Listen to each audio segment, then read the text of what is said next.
So this is the next video of solar system और आज हम जानेंगे बहुत इम्पोर्टेंट टॉपिक और वो है हमारे सोलर सिस्टम के 8 प्लैनेट्स।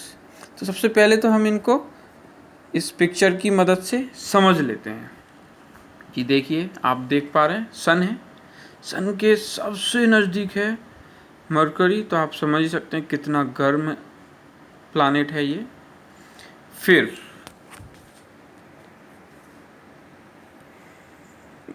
मरकरी के बाद वीनस, वीनस के बाद अर्थ, फिर अर्थ के बाद मार्स, मार्स के बाद जुपिटर, जुपिटर के बाद सैटर्न, सैटर्न के बाद यूरेनस, यूरेनस के बाद नेपच्यून और नेपच्यून के बाद प्लूटो। तो ये हमारे प्लैनेट्स हैं। अब प्लूटो जो है वो पहले कुछ समय के लिए एज अ प्लैनेट काउंट किया गया था, लेकिन अभी उसे एज अ प्लैनेट काउंट नहीं किया था, इसीलिए हम अब सिर्फ 8 प्लैनेट्स पढ़ते हैं और 9th प्लैनेट के तौर पे हम प्लूटो को कह सकते हैं।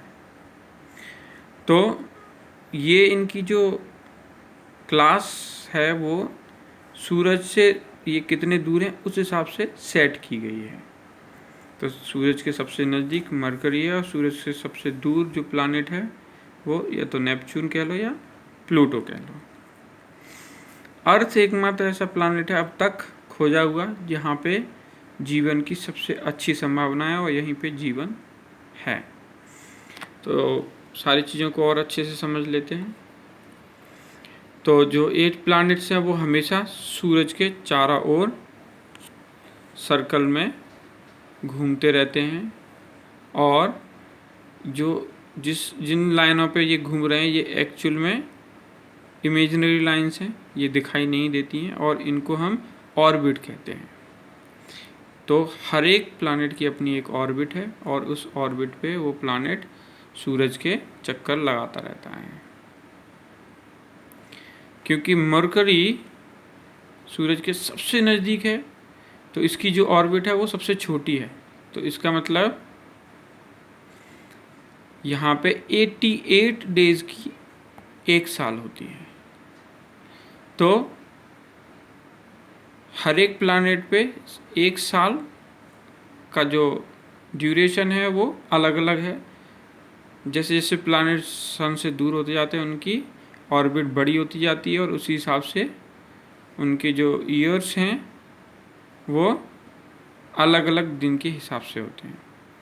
जैसे जो नेपच्यून है वो सूरज से सबसे दूर है और वहाँ पे 165 साल का एक साल होता है। अर्थ के 165 ईयर्स नेपच्यून के 1 ईयर के बराबर है।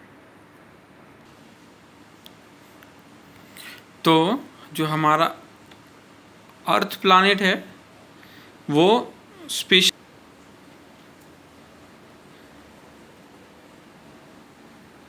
अर्थ कैसा प्लैनेट है? स्पेशल प्लैनेट है और इसे हम यूनिक प्लैनेट भी कह देते हैं क्योंकि अर्थ 75% पानी से घिरी हुई है, तो इसे ब्लू प्लैनेट भी कहा जाता है। ये एकदम से यूनिक प्लैनेट है जिसमें जीवन की जो भी चीज़ें हैं सारी उपयोगी जीवन के लिए जो चीज़ें हैं वो उपलब्ध हैं।